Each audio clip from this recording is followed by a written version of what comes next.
I see this job almost like stand-up comedy in a sense, right? So you build a set of a show, right? It's an hour duration. It could be 45 minutes or 30 minutes. And so the show today is more human than human. It may be good for 6 months or 8 months, and then you need another set, and then another set. That's how I've been trying to find what's the perfect balance, but I think 2 a year. So starting perhaps in the middle of 2024, it was all about trends, the trends in identity security for 2025, and then more human to human, machine identities. I'll perhaps what I'm thinking now is once this series of conferences end with Identiverse, then we switch back to identity security trends for 2026, right? So I think that's the groove I'm trying to get into. But have you started to come up with predictions for those, the 2026 future predictions?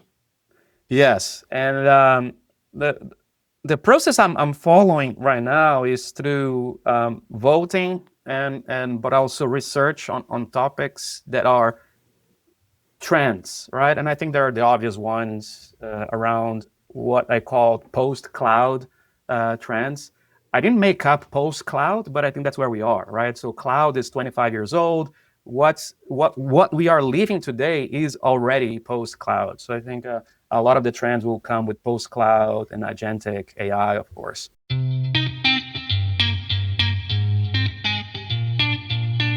This is Identity at the Center. If it has anything to do with IAM, this is the go-to podcast. Now your hosts, Jim McDonald and Jeff Steadman.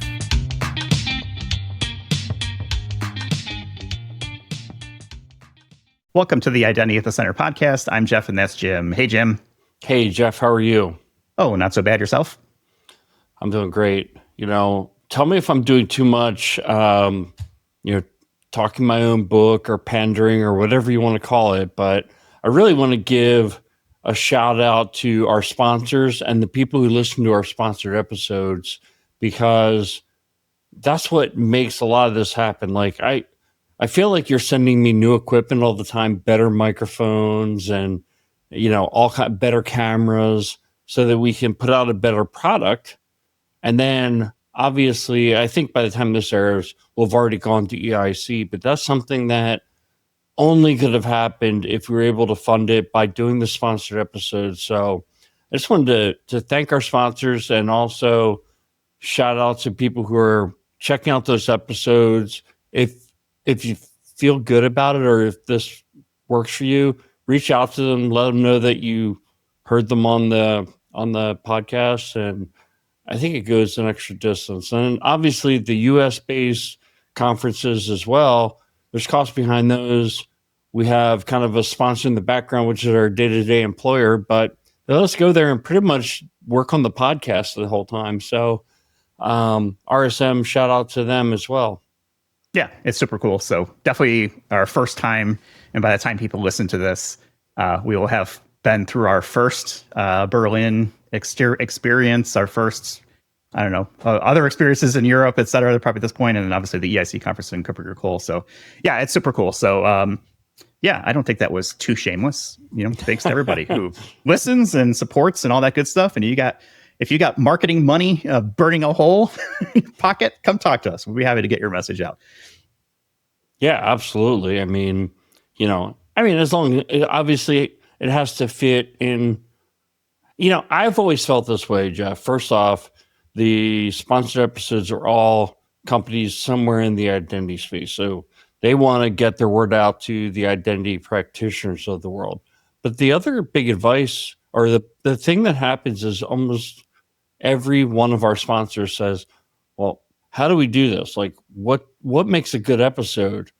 And what we always say is like, make it just like all the other episodes, like come on here, educate, entertain, and people will listen. And what I found is that we get fantastic statistics for those episodes. So I don't feel like they're any worse. In fact, I think in some ways they're better than our standard episodes. I think they're all fantastic. Every single episode is one of my babies. So yeah. Well, when we have a guest like we have today, I mean, it's hard to match that, right? Yeah, sometimes we'll make exceptions for vendors to come on and talk. He is no normal human being. So why don't we get to him in a second? Identiverse is coming up. I know you and I are very excited about that. We will be debuting for the second time, I guess, but with its new name, the Squabble Game Show, which will be kicking off the Expo Hall kind of opening night activities or whatever that may be. So it's going to be me acting as the host of the game show, which is very similar to a Family Feud style game, but we obviously can't use that name. We don't want to get sued. So Squabble, and Jim, you're going to be a team captain. And you're going to be Richard Dawson, right? I will not be Richard Dawson. I will not be inappropriately kissing or touching anybody on the stage. I will be me. That's all I can do. But we have Heather Flanagan, I believe, is going to be our other team captain for ID Pro. And you guys are in the process of picking your teammates and seeing who wants to be part of that and so forth. But it's been pretty exciting. So we hope to see a lot of people there and kind of support the show and this idea we've had. We kicked it off at Authenticate last year, and we had such a good time. It's like, all right, we got to do this again and continue to iterate and stuff on that. So we hope to see people at Identiverse. It's June 3rd to the 6th. It's in Las Vegas. And if you use the code IDV25-IDAC25, that gets you 25% off. So it'll be in our show notes. It'll be on our website, idacpodcast.com. We hope to see a lot of people there. And I know, Jim, you'll have stickers, so we'll be able to hand those out as well. Yeah, we'll be on the expo floor a lot. I mean, as much as we can. We're going to be recording a few episodes on the expo floor while there's a little buzz around. I mean, it's going to be some background noise, hopefully not too much, but people can drop by, watch. We'll have the stickers there, and we'd love. I know I can speak for myself. I would love to meet as many listeners as possible. I think I can speak for you as on that front too. No, please do not approach me. And if you do, please do it in all deference. I expect rose petals or other pieces of things strewn about my path. No, right. Of course, it's always cool. Deep fake to follow. Deep fake to follow. No, it's super cool. It's very gratifying when someone comes and says, "Hey, listen to the show." That's it doesn't have to be anything fancy, but definitely kind of keeps us motivated to keep doing this. So it's super cool. Absolutely. All right, let's get to our guest because I want to spend the bulk of the time picking his giant brain about a whole bunch of different stuff. He is Henrique Teixeira. He is the Senior Vice President of Strategy with Saviynt. This is his third time on the show. We last talked to him in December. And so welcome back, Henrique. All right. Hello, Jeff. Hi, Jim. It's a pleasure to be back here. Wow, you keep inviting me, and for me, it's an honor. You guys are class acts, so thank you. Well, we appreciate that, and it's we have a lot of fun with our conversations, and I feel like you've got this unique kind of background, right? Having been with Gartner for a while, and so the analyst side, and now you are on the product side, as we'll kind of call it. But before we get into sort of whatever that transition looks like, I guess. Any news, like what's been up since, I think, December? It's been maybe 4 or 5 months since we last chatted with you. Anything you want to talk about? I think we're all getting ready for Identiverse, right? Exciting for that too. By the time this thing airs up, we'll be coming back from Berlin. My first time there too, so I hope we bump to each other there. And like I said, it's an honor. I don't know why you guys keep inviting me back to this show, but for me, and I think I told you this before, you guys are references in what you do and the way you treat your guests. I think why could I refuse, right? So for me, it's an honor to be here. Yes, I have this background with Gartner, now experiencing this new phase in my life, right? It's been exactly a year at Saviynt, running strategy in this leadership role within Saviynt. It's been pretty exciting, and we could talk about that. I could share what it has been, what the world. Let's get into that. I'm pausing because my digital assistant. And I put everything on. I promise. Was it Siri? Was it Google? Podcast. Siri was, oh my God, just trying to transcribe everything I say. AI is taking over. AI is one of the topics. I hope we can talk more about that too. But again, guys, welcome. And it's very nice to be back. And as you can see, I'm wearing McLaren colors today. As you guys know, I'm an analogy type of guy, and Formula One. I think there's a lot of parallels we can trace with career leadership lessons about that too. So another tidbit about Henrique, perhaps you don't know, I'm a big Formula One nut. I love Formula One for different reasons, but glad to talk about that too. Well, you're definitely kitted out, that's for sure. And I will tell you right now, I don't know if there's a number less than 0 negative information about Formula One, so you can educate me. But let's start there. Let's say, okay, let's talk about that transition. You've been with Saviynt now for a year. Yes. So what's it like going to, the dark side and vendor and product versus, the analyst side of things? I can tell you this is everything I expected. And I think, and then that's what I suggest to everybody who is considering a drastic career change, because this was, right, after almost 6 years at Gartner, going back to a vendor, especially in a leadership position, I had to do my homework and research.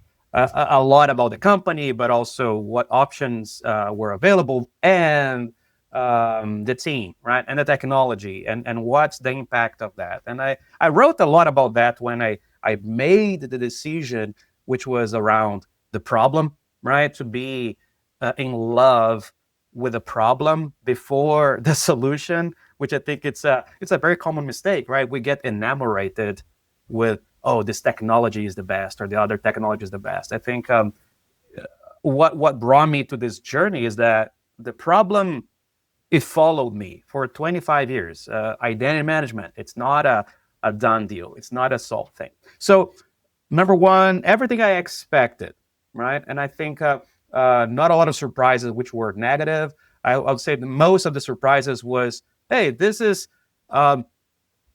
better than I thought in some areas. I met a lot of different people too, which is interesting if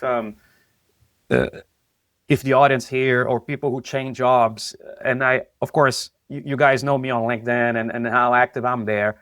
You keep seeing which are the top connections that keep interacting with you, and then you keep shifting the audience as you go through career changes. So I noticed that too.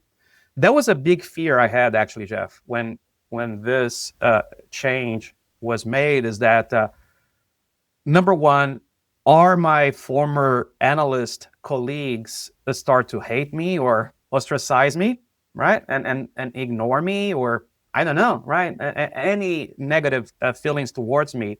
But also, I think that's a fair point to look at, though, right? Because I think from the analyst side of things, you need to be vendor neutral, right? And try to keep influences away from potentially tainting that vendor neutral. So I think that's I think it's legitimate. Yeah. Exactly. So that was a fear, but also, how about my friends in the industry, right? In the other vendors, right? My friends at SailPoint or CyberArk or Okta, right? So what would they think? And I think we as humans, we keep spinning the wheels about what other people would think about us. And I think, of course, that crossed my mind and to this day. But what I can tell you is this, and after many Gartner conferences that I've been after I switched, I think friendships, at least the ones we go through, and we can tell that they last longer than this. And I think the way I treated my friends and colleagues in other companies too, and people say, "Wow, so you hate this vendor now? You're gonna fight them?" Say, "No, hey, no." I was friends with that person before I joined this other vendor. So I can attest, Jeff, that those strong relationships and friendships, they remain, right? The respect is there, the mutual admiration as well. So, but of course, things that cross my mind, in the back of my mind, and I think if you're honest with yourself and transparent, right, and the reasons I was choosing to switch jobs, I think were very transparent as well, right? I wanted to be closer to something that can be not solving the problem, but closer to solve the problem, right? And a life of analyst is amazing in guiding or advising, I think this is closer, like you guys at your day jobs, right? So like hands-on type of thing. I think this is as good as it gets. Another thing is I learned a lot, right? I'm constantly learning new things, and that's one of the reasons I chose this position is studying around what identity is in a strategy context. What is strategy? It's a very abstract thing, and that excites me too. A lot of thinking around that, a lot of process building. So building processes in the organization. So as big as this company I joined, Saviynt, is, there's a lot to be done, which is pretty cool, I think, right? So to shape processes and create metrics and measure improvement of those metrics. So this is the kind of opportunity that I think was unique for me in this stage of my career. So worst case, right? So if everything fails, at least I'll have learned a lot how we take an organization the size of Saviynt and take it through IPO, which is my big mission within this company is, okay, in a few years, we got to get to the stage where we're IPO ready, right? So at worst case, I want to learn a lot about that because it sounds very interesting. It sounds something that I've never done before, right? So full transparency, I've never gone through IPOs. I've never been in a company the size of this company today, which is kind of mind-blowing as well for me. But that could be refreshing. I think you bring a fresh set of eyes to a problem, and you kind of maybe bring maybe a lean startup mentality, right? We hear all this time about like, oh, it's time to change our thinking, et cetera. I want to try and get real here a little bit. Obviously, I don't want you to get in trouble with Saviynt, and I don't want to turn this into a commercial for Saviynt, but let's talk about more that personal journey. Like, are there regrets? Are there, challenges that you didn't anticipate? And it's like, oh, I need to kind of figure this out. And obviously you're still there. And I'm going to close the question off with, are you happy with the change? And I hope the answer is yes, but if it's not, that's fine too, right? We could put you on LinkedIn. No, I'm very happy, and thank you for the offer, right? No, very, very happy, and like I said, I think I did my homework, right? And thankfully, because of my network, man, I interviewed a lot. I say, hey, tell me what you know about this company. Tell me about what you know about this person, this other person, this other person. So I think almost like I knew everybody. I talked to everybody that I was going to work with. We kind of laid out a plan. It's okay. This is pretty interesting. Regrets. Before you get to the regrets, I just want to highlight that importance of the network that you've built, right? And I think this is probably something for everybody who's listening is really build that network out, especially if you're just starting your career, because this is how changes happen, right? It's like, hey, you know what? You've had opportunities. I mean, I've had plenty of opportunities come through LinkedIn that have been great. And I think this is one of those things where if you do, manage your network, cultivate your network, and establish real relationships, it can lead to really good things. Yes, 100%, and start building it with intention, and especially the way I do it is honestly, I love when I can get jobs for other people, and you've seen me posting, right? So this company is hiring another IAM job, and I kept this to. I'm making a point of when I see a good person connected to a good company and they gotta say, yes, I'm cheering them up as well. It feels good. Personally, I think something almost like selfish. I feel good when I connect people. So I think when I go back and ask them for help, say, hey, I need to talk to somebody. And I always had the open doors when I needed that type of reciprocal type of favors there. But I think that was part of managing the risk, right? Of getting into a situation which was unknown. And I think every job change is stressful. So I had many dinners with my wife and say, hey, this is going to change. I have 2 kids, right? I have an 11-year-old Lucas, a boy. I have Olivia, who is 7, and say, I'm not be around much because of this new job, right? And so we sat down, we spoke a lot. I think communication about that too. So I'll be traveling a lot, I'll be away. It's not going to be easier than it was. It's going to be definitely challenging, but I think it's worthwhile we embark together. So I brought her, my wife, Flavia, into this as well. So if that was amazing. And what she's been doing, I don't know if you met them, Flavia. I don't think you met her, but no, she's the one holding the fort when I'm away, right? And we are at this point in our relationship, in our marriage, that I know I can focus on my clients. I can focus on the identity stuff when I'm away, and she's not going to be upset and angry or jealous or anything like that. I think we're 16 years together, and we built this relationship. Speaking of relationships, right? So I think this is the most important one for me today. I did not expect to talk that much about my wife, but because this was a personal journey, I think it's important to recognize the importance that our spouses have into this as well, right? So people see me on LinkedIn, they see the travel, but nothing of that would be possible without her help. And that's an important, all the activities and all the other stuff.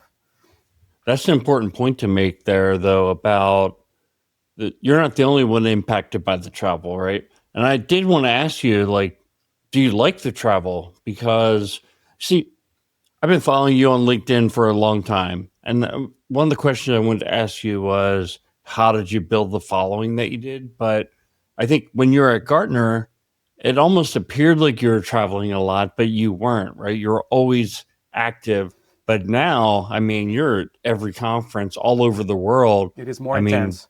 You're a million miler for sure.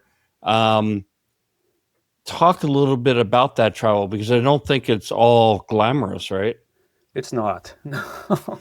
But to your question, yeah, I like traveling. Come on, I'm an immigrant, right? So I traveled from Brazil to live in Canada because I like this exploration of different cultures, different things, and to experience things, different food, music, everything, right? So I enjoy that aspect, and different people. What do they like? Heavy metal in Argentina, or and I think that excites me too, to know people and connect with other people. Things that I saw in Japan, how identity management problems in Japan are quite different from the rest of the world. So to your question, Jim, yes, I enjoy that. It's not all glamour. Of course it's not, right? But I like to think I'm a very grateful person, and life is good, right? So I think no matter what we're doing, right? So at Gartner, it was amazing, and I was very grateful at Gartner. Today at Saviynt, I'm very, very grateful for the opportunities of travel too. I'm racking up miles, and then when I have the time, I'll use those miles to be with my family. We go skiing. We do things that we enjoy to do as a family.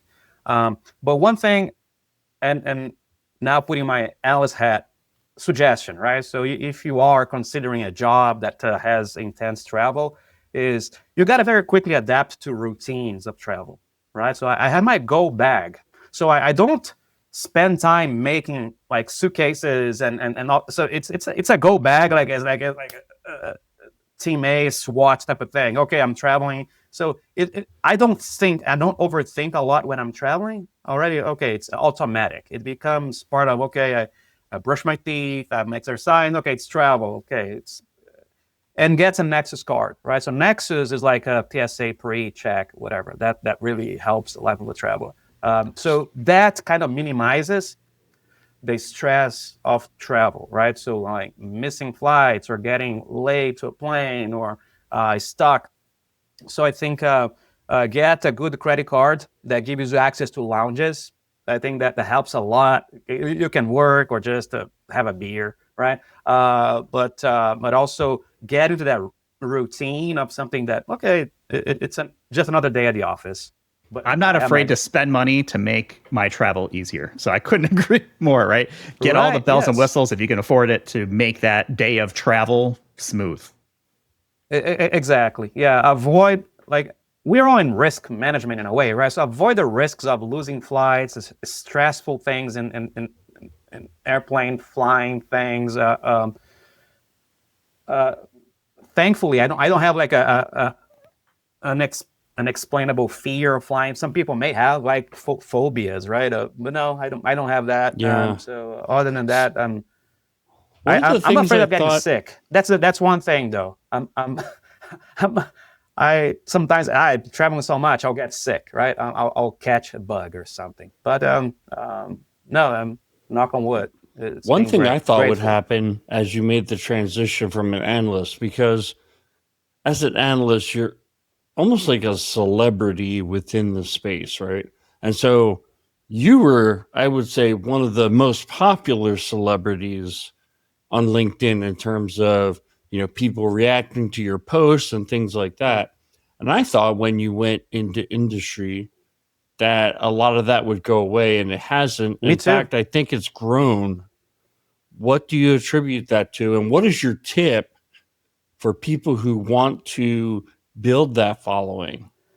I think no, it's a great question, Jim, because I didn't know what was going to happen. I had the same thought as you. So okay, and speaking of gratitude, I was very grateful for what Gartner gave me this exposure, this type of thing, because I was just a guy born in Brazil, an immigrant in Canada, right? So who is this Henrique guy? So it really opened doors, and it gave me this amplified platform to share research and ideas, which I think is pretty cool. One thing that I noticed when I switched jobs, and I don't know if it coincided with some changes in how LinkedIn operates, I actually saw a decline in engagement. So, when I speak with other people like Becca Chambers and other people on LinkedIn, they also notice a reduction in number of interactions or and whatever it is. Like it was something changed in the algorithm. So posts that typically, I don't know if that's interesting to talk about, but at average, I'll have like 5,000 impressions for every post. While at Gartner, now I'm getting 2,000, 3,000 as an average. So I did perceive that, but I tend not to worry too much.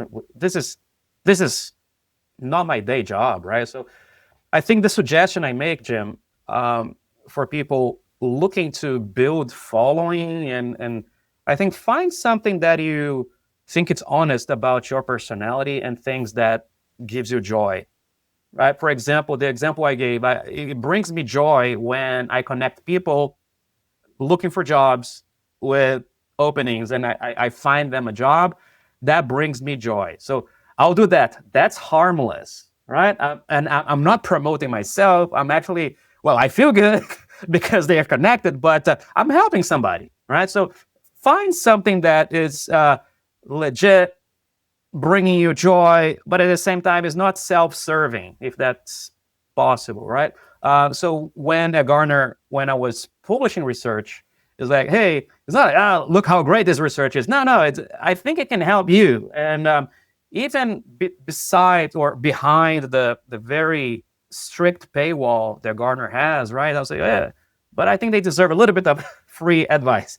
So I gave it a little bit of, hey, look at this, or this particular trend is going to be very helpful for you to look at. So I think, Jim, if you're looking at from an honest angle into helping others, and try as much as you can to, okay, how, we're asking you the question, how is this post is going to be helping somebody? What's the audience, right, that this is going to be important to?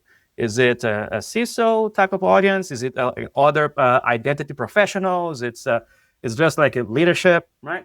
But it has to be honest in that way that it's helpful. Or sometimes I just post silly stuff, or yeah, it's a joke, and then it's helpful in a way of making people feel better too, and just have a laugh, right? But I think that is what worked for me. I've never been to social media classes or influencing type of classes. I know they exist. There are courses for that.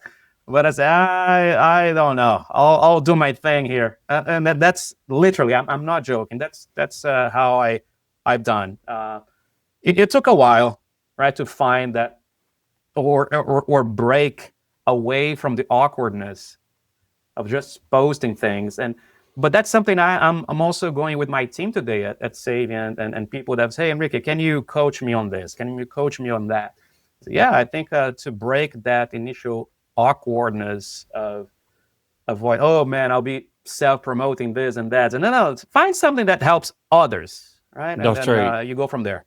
Yeah, so that's a good message is you can be self-promoting if it's happening more or less by accident. Really, you're trying to help others, and it just comes through that, people start to recognize you, things like that. I wanted to get back into some IAM topics, but I did have one more Oh yeah, thing this is an about identity Henrique. podcast, right?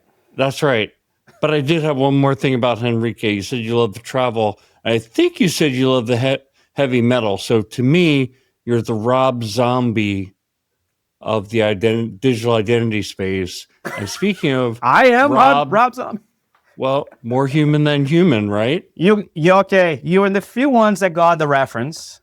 Yes, but please finish the question.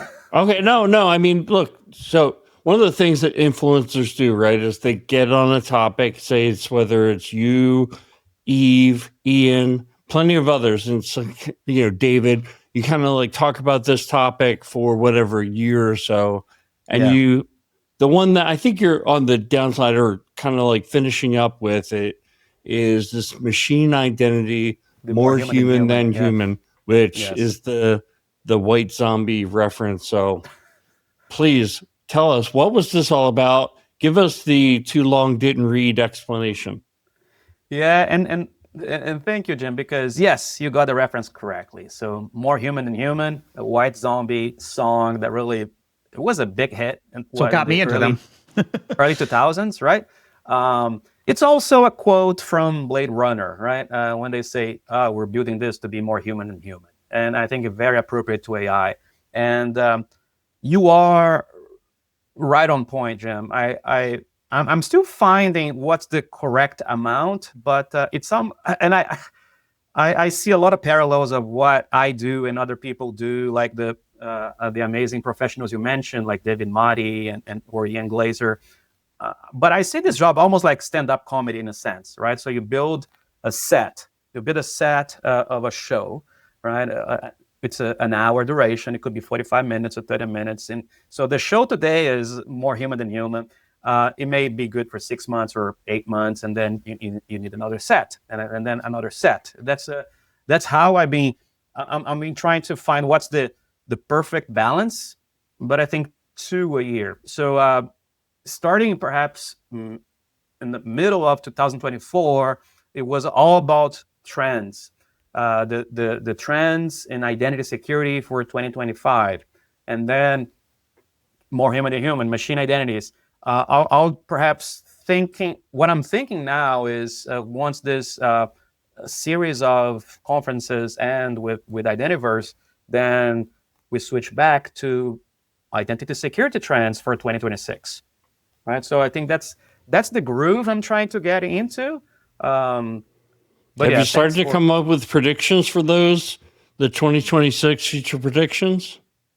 Yes, and the process I'm following right now is through voting but also research on topics that are trends, right? And I think there are the obvious ones around what I call post-cloud trends. I didn't make up post-cloud, but I think that's where we are, right? So cloud is 25 years old. What we are living today is already post-cloud. So I think a lot of the trends will come with post-cloud and agentic AI, of course. We'll see. It's a work in progress, huh? Yeah, that will be my stand-up comedy show coming next, I guess. When we were kind of talking about this before, you were talking about one of the predictions that was in Gartner's kind of go forward. They wrote a paper, but someone from Gartner wrote a paper around these predictions. One of them was that there would be marketplaces for identity theft. And I wanted to see, what were your thoughts on that prediction? Yeah, and it's a good, interesting way to think about two ways of discussing identity topics. Predictions are something that may become reality or not, right? And trends are things that are already happening, right? And I think sometimes when we look at what Gartner publishes, they actually have a quite good separation between the two.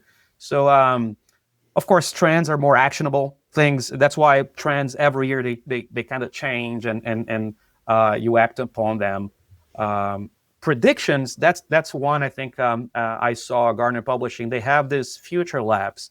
Future Labs is a very interesting thing because it's like they used to call Maverick. Like it is research, which is not necessarily something that will happen, but it could be like wild ideas that could be this moonshots that happen, right? So the marketplace of identities, the way they wrote about it is, yes, criminals already have that, right? So we call that IABs, initial access brokers, where you can go in and I want to buy a workforce identity for somebody that works at Bank of America. So you go to the dark web and you could buy a username and a password for somebody that works in there, right? So that exists today. Now, what are they? They're predicting something based on that, but for use in a more legit way. For example, I have my social media presence. What if you go and you buy this social media account, which comes with 50,000 followers?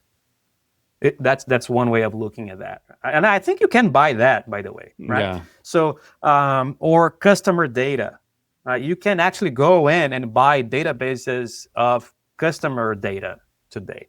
But this becomes much more personal when you say, well, I will sell you pieces of my credential, for example, my bank history or whatever, for your marketing purposes. Right, so you get rewarded, you get paid for pieces of your identity that you sell.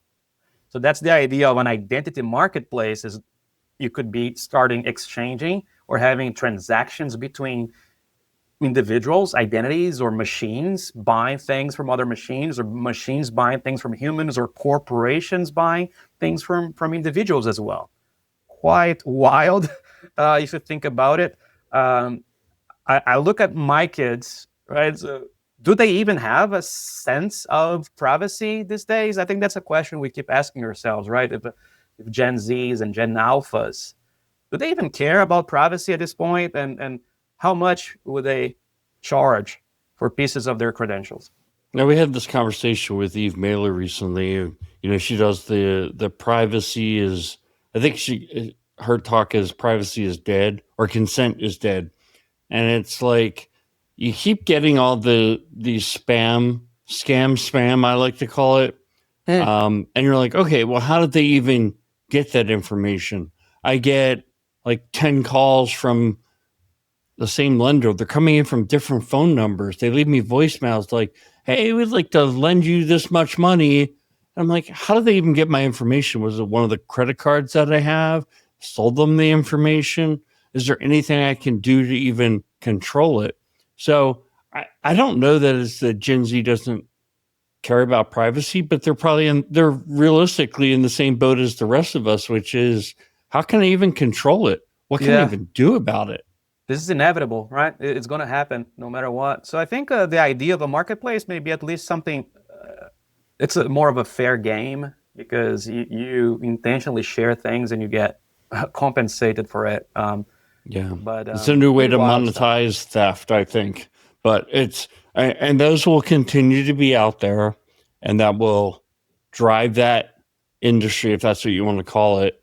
But you know what? Another thing I'm really interested in is, you're out touring the world, as we talked about, and you're talking to a lot of customers. Yes.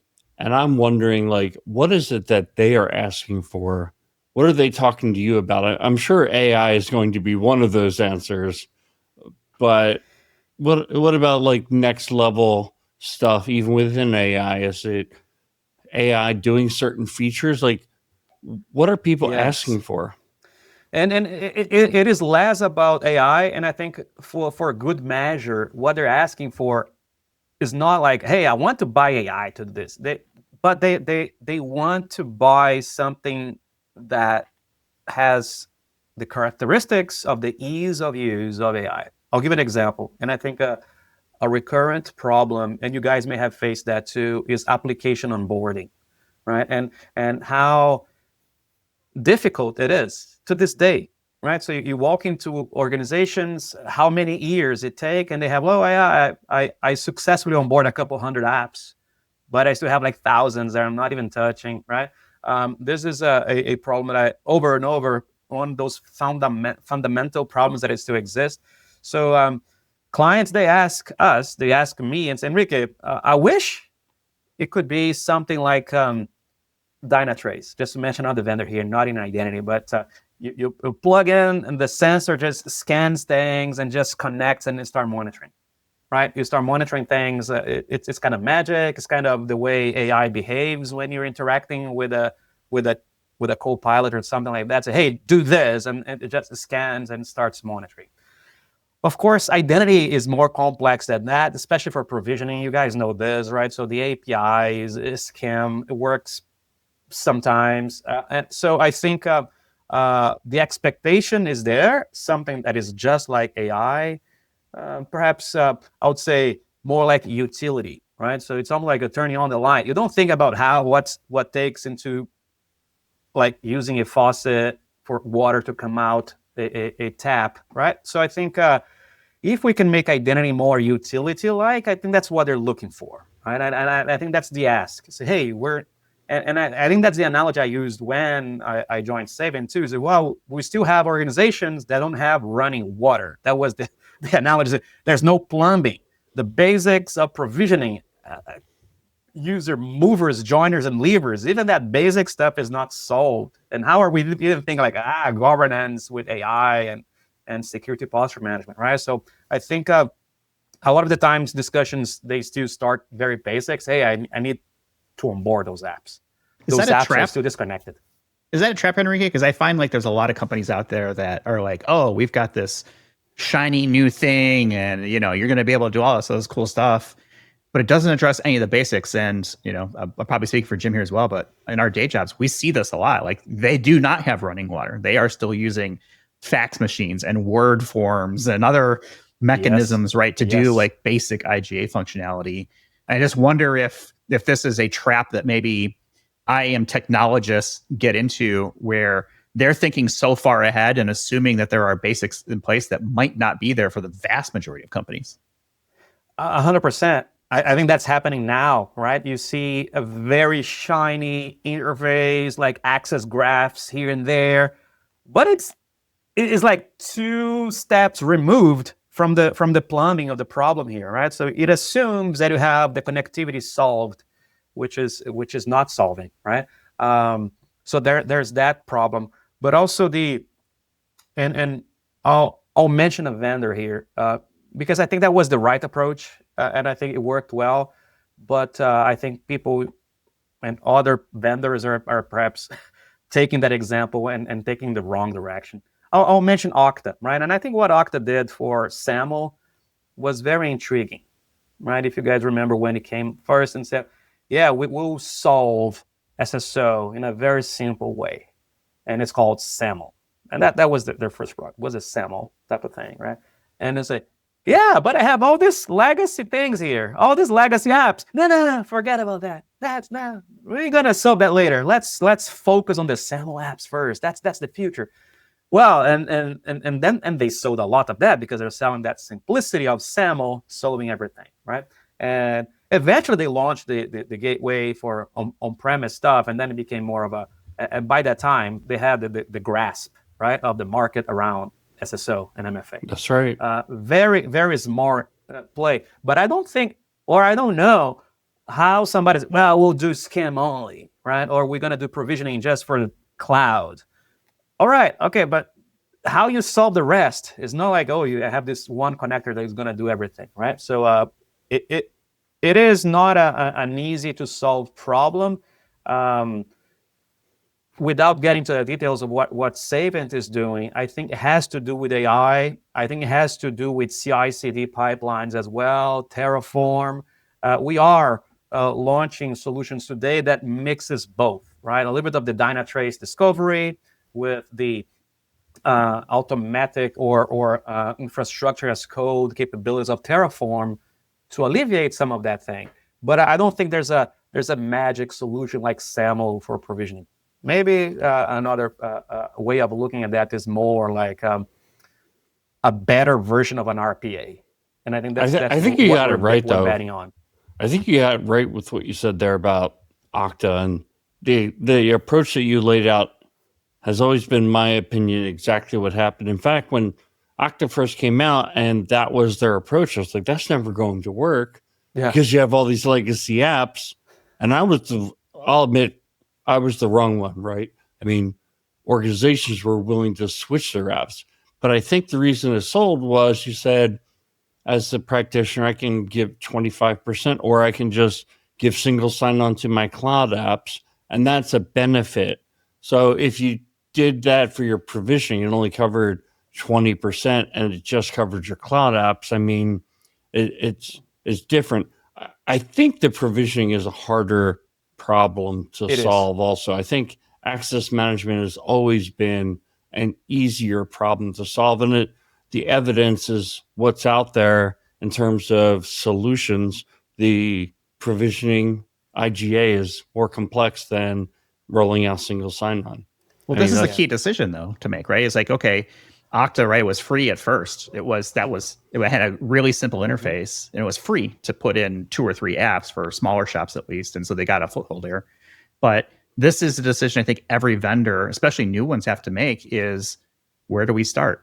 And right now, the cloud is probably the easiest because there are more standards in place like SAML, OpenID Connect, SCIM, new ones coming up like SSF and CAPE and things like that. Do you really want to spend your time building a on-premise Active Directory or SAP or Oracle, thing? And it is a decision every single technology vendor has had to make for like the last 10 or 15 years, maybe even longer, to say, where are we going to start? And It's hard I think to solve it's the a whole great problem. point, especially if you think of what I said about we're in a post-cloud world, right? SAML was a solution for a cloud world. What's next? Agents, right? AI agents. So, and there are predictions saying that AI agent will kill apps. So no longer it doesn't matter. It doesn't care what apps you have. You interact with this interface called an agent. The agent will talk to the apps, right? So maybe, and that's what I think. If we focus on provisioning of agents and the identity security of the agents, I do expect that the growth of use of agents is going to be exponential, just like we saw with AWS or Azure and Google. We're going to see Microsoft Copilot Studio and AWS Bedrock just like skyrocketing the number of agents doing things like in a very insecure way too, right? And I think that's where a lot of companies, every company that I speak to, they say, oh, are you using Bedrock? Yeah, we're using Bedrock. Oh, are you using Copilot Studio, right? So, and that's putting software development capabilities, again, like it's a citizen developer type of problem. And those are people without any cybersecurity training, much less identity training, right? That's a lot of great insight right there. I kind of wonder, like, if organizations aren't getting ahead with agentic AI, because it could be a practitioners out there listening to this episode and heard what you said earlier, which is clients want to take the problems that they're solving today and use AI to make those easier, to make them less of a problem. Yeah. They might be saying, I don't have this AI agent problem that you're talking about. But what I hear you saying is, oh, but you will. And if you don't get ahead of it, it's going to be like the single sign-on problem where you started having all these applications pop out of the woodwork. Yes. And you were so far behind, you're, with your old web access management system, still trying to figure out how to integrate them. It is funny, but Jim, maybe you saw this. There was, and this is market share analysis, right? So things that about the AI agent AI market. It's already, I think it's a $6 billion market. which is nuts to think about how recent this whole thing was launched by Salesforce and others, right? So a $6 billion market, just for reference, this is bigger than the entire access management market, which is about 5 point something. So Entra ID, Okta, Ping, and ForgeRock, everything combined is already smaller than the agentic AI market. So yes, it's already happening. This thing is exploding. So I wanted to ask you, you used the term identity security earlier, and I probably bring this up on almost every episode. But you haven't been on in a while, so I don't think I've asked you. But what is identity security, and is IGA identity security? And is Saviynt, do you even feel good about, like, we're an IGA company, or are you guys more than that? So a couple questions all in one, but have at it. What is identity security? It's a way of doing cybersecurity, right? So you can do cybersecurity from an endpoint, from a data. So you have endpoint security, you have network security, you have your data security. This is security. Gartner calls that identity first security. I just dropped the first, because identity security means putting security in the center of your cybersecurity program. So instead of using network and perimeter-based type of IP addresses and firewalls as your main program strategy, you're going to be using the context of identities, the risk of identities for making decisions on data, on endpoints, on applications, on everything, on cloud, right? So ZTNA is a great example of network-based enforcement based on identity security, right? So, when I was seeing this terminology coming up, even before joining Saviynt, I saw almost two types of vendors, right? So either you're part of that plumbing that we spoke about before, right, on the provisioning, on the SSO and the MFA and the PAM stuff, or you are protecting the plumbing. That's another way of looking at identity security as well. So you are either protecting this plumbing from not breaking down, or you are actually part of the plumbing, right? So I see identity security as the protection of that identity infrastructure as well. That's a great analogy. I love that. It's like almost like I'll take a different step. And so like it's the electrical line running through, and identity security is a surge protector that sits somewhere along the line to make sure that, if something happens, something pops, it's like, okay, let's protect some things back here. Yeah, and there are different angles of protection of that power grid, right? So same with identity, right? So I was just having a discussion today about a vendor that they focus on resiliency, right? So backup and recovery of identity providers, that is identity security too, right? So absolutely, and it's often overlooked too. It's like, oh, we just stood this up. Now we put all our eggs in that basket. What happens if it goes down, or AD, or Entra, or Okta, whatever it may be, right? There's that resiliency is such a big part. And I don't see it talked about enough, because I think people are still trying to figure out how to get the stuff stood up. And then, well, what do you mean? What happens if it falls down? It's the cloud. It's just supposed to work. it is funny, right? But there's only 3 vendors that do that, right? And Rubrik, I think Rubrik, they launched a new play around that too. They do already like AD, backup and recovery. But there's another vendor called the Mighty ID and Accents. There's not a lot. And we've had, I think we've had all of them on our show as either sponsors or guests or things like that in the past. So yeah, it's a small, but... I'll ask for my commission then, because I'm mentioning them. The check is in the mail. How about that? We'll give you a sticker next time we see you at a conference. Yeah. We've been talking for like almost an hour, and I feel like we've only kind of scratched the surface. I had, I think, 3 things that I wanted to cover before we wrap up. The first one is, when you talk to somebody and you say, I'm in the X industry, what do you tell them? Do you say, I work in identity and access management, I work in digital identity, I work in identity security? Like, how do you introduce yourself as like, oh, this is the area that I work in, like my subject? I say cybersecurity. Cybersecurity? Okay. I work in cybersecurity. And like I said, because I'm doing identity for security, identity security, right? So IGA is one of the products that we sell, but the bigger goal of the company is cybersecurity. We are a cybersecurity company, and I think it's easier to explain too. Like Mhm. if you're going through like border control and say, what are you doing? Oh, I do cyber. Oh yeah, I know what it means. They said, no, I do ISPM or so what? Yeah, They don't they know won't. what They it don't is. know, No. and that's fine. They probably shouldn't, right? I mean, it's probably one of those things that kind of sits behind the scenes. So I call. So my mom, I say, work with computers. I have to like go up one level, like a CIO level. Then yeah, we instead of a call that CISO executive speak, right? It's very similar to baby talk. level. There. So there's another job title I think that you're going to be adding soon. I know you guys are starting a podcast, so we're going to have some friendly competition here. But tell us a bit about what's coming up here soon. Yeah, you guys are the OGs, right? So yeah, it's pretty exciting because it is a podcast. It is run by Saviynt, but we're gonna have four hosts, and it's pretty exciting because all different personalities. I'm one of those.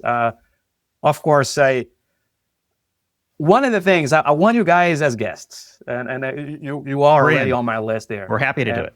Yes, You have us on record now. We're on the internet as saying, yes, we'll do it, so we can't back out. But it's something super exciting because when I joined Saviynt, they had this idea. Okay, Henrique, I think we were planning to have a podcast. Now we had you, and now we have amazing people like David Lee, right? The Identity Jedi working with us. We have Jim Routh, Simon Gooch. So they brought in these people together, and okay, we're gonna have four hosts, and we're gonna have these guests that you can interact.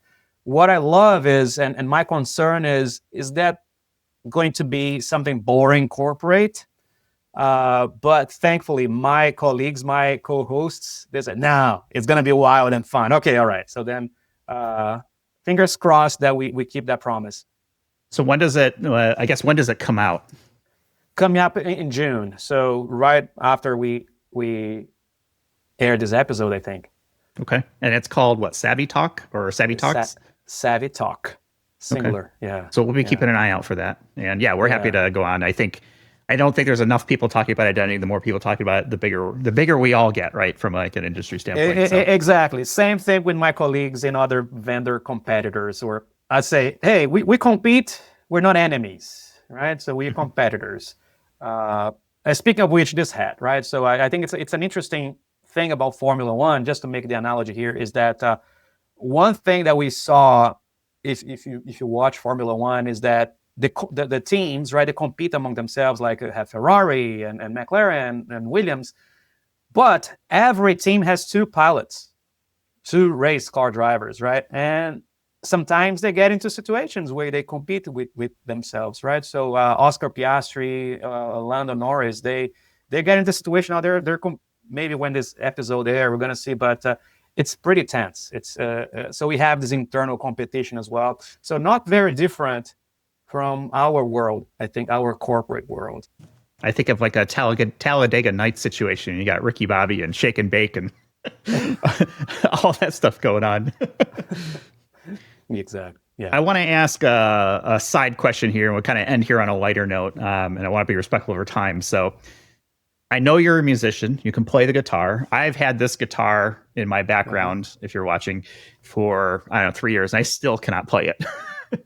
And so I think about things, obviously we joke about AI, but AI is really coming for the music biz as well. And there is plenty of like music generators out there. And I just wonder what your thought is around the use of AI to create music. Like where's your head at right there? Yeah, and I think you may have heard that saying, right? I want AI to help me do the laundry and to wash dishes, and let me have time to write poetry and sing and paint, right? But I think what's happening a little bit at the opposite, right? We see AI creating pictures. I'm still doing dishes, and yet AI is doing all the fun stuff. And I'm doing all the chores that they're pretty boring, and I don't want to do it, right? So I think that principle for me remains. We got to switch that a little bit. Let AI do the disgusting things, the labor-intensive things that I don't want to do, right? But if you think about music, producing and recording music, even before this, when I was a kid, there was like Fruity Loops, not the cereal, but there was like a sequencing machine for drum sequencing, and I could record my guitar tracks on top of it. That was not AI because you had to program the things. But now if you're familiar with GarageBand, that comes like embedded in a Mac. So if you buy a Macintosh computer today, it comes with GarageBand. There's a virtual drummer there. Right. So guitar it's easy because you can plug it in, but a drum is like this, like you have to put the mics. It's very complicated to capture drum sounds. So using a virtual drummer, it's already AI, right? And I use that a lot too, especially if you are just like you're writing specific, like it's a demo, an idea you don't want to forget. So the AI drummer is amazing. There is this podcaster called Rick Beato, and he likes to, he's amazing. But he has his kid, and I think he's a Gen Alpha kid. And I'll get to the answer to your question, I promise, real quick. So this guy said he was listening to songs, and his kid walks by and said, "Hey, Dad, why are you listening to AI?" I said, "What do you mean?" And this guy is a classical musician trained ear, and I couldn't tell, but somehow the Gen Alphas, they can say, "Hey, this is AI music. This is not written by humans," and the kid could tell. I don't know if it's true. Right? I think this, Jeff. I think everything is a tool. If you use it as a tool, now I like to see bands playing live. Right? I think people would still pay extra money to go and see. Oh, I want to see White Zombie playing live, or Metallica, whatever, like Slipknot, you name it, right? So people would still pay to see that, not a hologram, not an AI version of that. So people would pay extra, just like they pay extra to have a vinyl today, right? I'll tell you more, and making this a connection to our identity world. People would pay extra to see an analyst or you guys on stage for real than to read the research papers and advice from AI. I think that's where people say, AI is going to take our jobs. I think no. I think it's going to help us as this additional tool. So for a musician, I think it can be helpful for writing more creatively. It's going to be more of a creative tool.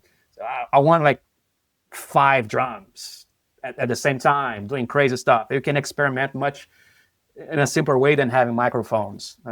Now, the quality, I think in the back of my mind, I will also, this was machine generated. It's not as great as somebody playing live. So I think I would always give the value to something that is real or played live in front of me. And maybe not everybody would agree with that. I would say perhaps a fraction of the population would agree with me. And I think that's the same fraction that's okay, I want to see that band live. I want to buy a vinyl. I want to buy like physical media. Well, I think there's a couple audiences, and I agree with everything you said. Like, yeah, what is live music going to look like if it's all AI? It's just you're staring at a computer screen, right? Or is it some sort of weird robot or something, right? Or is a hot take? Is a DJ or a musician? Right. But this idea of, I think there's 2 different flavors here. We're talking about AI generating music and creating music, right? Because generative AI is kind of hot stuff. Yeah. But there's always been computer-aided music, right? Synthesizers and things like that. Auto-tune. Whether that's good or bad, I think it's, that's up to the individual. But this idea of taking electronics is one thing, which I can certainly get, right? There's plenty of famous people who do it. You go back to Stevie Wonder has done it, as well as, Mark Rebillet, who does loops. And it's amazing what they can create with these tools. And I'm curious, like, where does AI fit in this? Because I think of services like Suno.ai, where you can say, make a song for this thing, and it does a pretty passable job. Now, is it going to win a Grammy? No, not yet. But what happens when it becomes indistinguishable from that? Does the artist change more into, well, I can't play my guitar, but I can certainly think of a riff or a track or something, right, that I want to have somebody help me create, but I can't do it physically. So maybe there's an accessibility component of it. My fingers don't do the thing. Yeah. Maybe there's a musical cognition thing that I just don't have that it might help me. Or does it start to replace those skills and musicians become, more unique and more rare of the people who can actually do that, because it almost becomes like a lost art?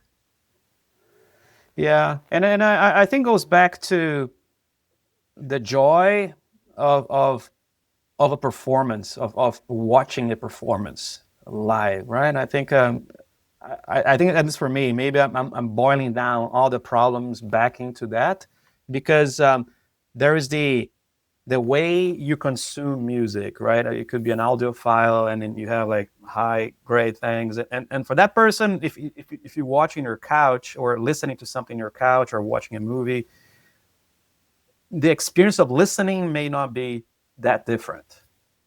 Now, I think it matters where the music came from, right?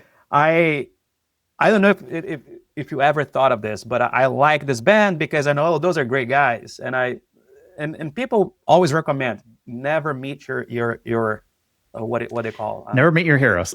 not meet your heroes. They may be disappointed, right? But I think there's nuances on writers, right? And then goes back to books. Okay, if it comes from this writer or if it comes from Steven Spielberg, I like that style of movie as well. I think it's the human thing of knowing. I want to know the background of things. For me, music is being always more okay. But who played that record, or who recorded that record? Who was the producer of that record? Those are things that excites me. But I also know that my wife doesn't care about that at all. And I think a big portion of the population may be pretty content with AI generated stuff. I think. Yeah, so. I think it's gonna be interesting how it unfolds. It's like, okay, how do you replicate something like Rodrigo and Gabriela, where you have two guitars and making all this crazy, like, oh my gosh, how creative does that look like? So I wanted to ask you because I know it gets out there and there's a lot of things going on. And Jim, I'm sure you've got thoughts. Do you on this. like? I mean, do you give that importance of where the art is coming from? I think it depends on the context for me. Like I stream a lot of music, and so yes, I like the convenience of that, but I love live music. Like going to a show is great. So if you want to go see White Zombie or Slipknot or any of these bands, I am all in. Like I love live music because I don't think you can replicate not only the sound, but the experience, right? The energy. But what I mean is, do you care, for example, which drummer is playing today for Slipknot? If it's a different drummer, say, I don't like it that much, but I want to know more. I go do the research behind the music. That I think that was more of it. I think it depends on where you're from a fan. So Metallica is probably a very good example of that. So when Jason Newsted left and they replaced him with Robert Trujillo as the bassist, I really kind of fell off. I didn't like the direction, the style, and they're still, good, and I would go see them and stuff like that. But I do think you gain an affinity for the band members that you like and appreciate and have been together for a while. So I think there is some of that, but does everybody go to that and say, okay, well, does it matter if I'm listening to it in my car? Or maybe it doesn't even matter on the stage because it's a role in the band that is not quite as prominent, right, as like the lead singer, or in the case of Metallica, the drummer. But you got the nuance, right? You saw the directional change of the band, right? Or even if Cliff Burton, right? After Cliff, right? Yep. So I think the band definitely changed after that. I mean, there's almost, we could do many podcasts about Metallica and the history on there, but there is definitely. So I think people like you and I think they will still, okay, now I do care where this music is coming from. Not if it's streaming or digital or physical, but who played it, who recorded it, who produced it, right? I think it makes a difference, and I think not everybody cares about it. So that's the sad reality. I don't think people care about that in general. So I think it's a minority. I think that's a fair assessment. Jim, I want to hear what you think about this because I'm curious to see what your thoughts are. Well, I think there's a couple things. So you mentioned the word creativity. And I think that's what music is really about, right? It's about pushing the boundaries of the creativity. And I think creativity, it definitely has something to do with like moving your fingers and stuff like that. But think about the genre of rock and roll and how much it's changed in the last 70 years, or 70 years, probably going back to the 50s. From the time that the Beatles came to now. I mean, we've gone through so many different phases of rock and roll. Would AI be able to drive different phases? Think about like R&B or rap music from the late 90s to now and how many phases it's gone through. Like, would AI drive that? I don't know. I don't think so. And I look at like output that I mostly see from AI. I'm like, it's like what you could do with a great calculator. Like you take the creativity and you can make the calculator do what you want to do, but it doesn't create something that's like, wow, how it did will you do think more of the that? same. I think that's what you're saying. It's going to be doing more of the same of what's exposed the AI is learning about that. And I think we're going to be missing the big revolutions that happen in music, right? So when you have like hair metal and then there's grunge, right? Those this big rupture type of things, I think AI will. And there are have humans to program behind it. those Okay, things. now, great. Now a revolution. I don't know. Is it possible? Right. Well, it's going to keep happening. There's going to continue to be revolutions. I also think, though, I'm a country music fan. There's a couple of artists who they just keep putting out hits. And I think to myself, they must go to somebody and like buy music from them. And those people must have some algorithm in their head, right? They know these are the themes that really hit. And these are some characteristics of what makes a good song. And I think AI could learn those things and continue to make good songs, but I don't think they would shift the genre. Yes. I think the revolutions are something more organic, right? People say, okay, I'm sick of this and I think it needs a reset, right? But can I AI think of resets like that, right? So in other areas, like in coding, for example, right? So I don't know. Well, how mathematical can AI? How mathematical is music? Because at the end of the day, we're talking math when it comes to AI, computing, and things like that. So music is very mathematical. 4 time, 3-4 time beats per minute. Like these are all things you can program. And it's Jimmy, an interesting point there about the themes, right? And there's plenty of artists who do have writers that work with them, right? And plenty of artists that used to be writers that they just decided they couldn't find anyone to sell their songs. And they decided to do them themselves and they become hits, right? Stuff like that. And so this idea of this almost like this Netflixification of music.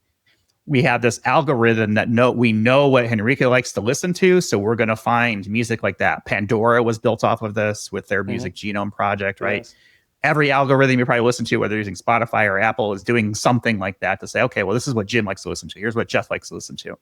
And so I think there is an opportunity there that is somewhat of okay, we know that Jeff likes this and he tends to like these beats or this beats per minutes and these time signatures and these types of instruments.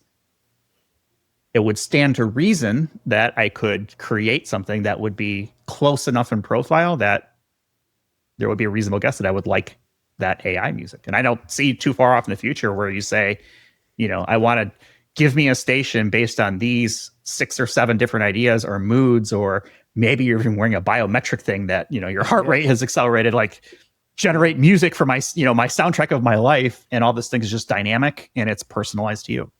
That is not impossible. No. The question is, what I think will get people to really do that is if there's a profit motive. Oh, sure. I think that what you just mentioned there is like the easy money is made by, oh, Jeff likes this thing. Let me go find all the products that people made and feed him those. And, more or less what Apple would wind up doing. I don't know if subliminal advertising, high frequency, buy Crest toothpaste, and you don't even hear it, but it's there. You may want to watch the new Black Mirror show on Netflix. There's a new season. I have not seen it. Don't spoil it yet, but yes, there's a new season. Okay, go and watch for the audience as well. If you haven't, it's exactly about this, what we're talking about right now. The first episode. All right, we spent the last 10 or 15 minutes going off the deep end. We got crazy and weird, but I appreciate you humoring me. I just think it's interesting. It's like, okay, where's this thing going? And I don't think anybody knows for sure yet. So I'm always curious of people's opinions on it. Yeah, it could be depressing if we think about it too much. As it could be great too. It could. And both. It can be both as well. It doesn't have to be one of those. As long as I can wash my dishes, I'll be happy. In another podcast called Smartless. I love it. Have you seen that one? So it was Smartless. They had Bill Gates speaking with them, and they asked him, okay, so all these evolutions in technology, right? So did you get up to a point where, I regret I invented this? And they said, no, it was pretty good up to a point. So all the computer was good, personal computers, how access to technology helped with education and health and all this other stuff, right? Internet was good up to the point of social media. and then he basically said, yeah, that's where we saw, oh, wow, this is getting out of hand, right? Which did start with somewhat good intentions, right? Connecting family and friends, stuff like that. But it's like anything else, right? It's a social network, right? Yeah. Socialize more. The hammer is good for construction and also for a weapon. So right? It's kind of like that. So the future, I think there's a very interesting date in time that started going, there's a lot of negative. And I think humanity could learn from that mistake, right? And perhaps to be more cautious on AI, cautious on other things that, hey, let's keep it for good. Hard to say how without public sector getting more control into this thing, which is also scary. But well, it could be very good too. I'm a glass half a full type of guy. I'm with you. I need to stay optimistic, otherwise I'll lose my mind. And we'll just leave it here. This is the least capable any of this stuff will ever be. This is the least it will ever be. It is only going to get better. This is the dumbest it will ever be. Yeah. Right. So it will become more capable over time, just like everything else. So, okay. Why don't we go and wrap it up there? Henrique, definitely appreciate you spending time with us as usual. I'm looking forward to see you in Berlin as we're recording this before we hit the roads. And then I'll have links in our show notes for people to connect with you on LinkedIn and follow you if they aren't already, which I'd find surprising. But if you aren't, you should be. And then you can follow Jim and I as well on LinkedIn. And we're on the internet, of course, idacpodcast.com. Do all those cool, fun things, like, subscribe, share, rate, all that stuff. That helps us out. And so we'll talk with everyone in the next one. My pleasure. You've been listening to Identity at the Center. We hope you've enjoyed the show. Make sure to like, rate, and review. And we'll be back soon. But in the meantime, hit the website at identityatthecenter.com. See you next time on Identity at the Center.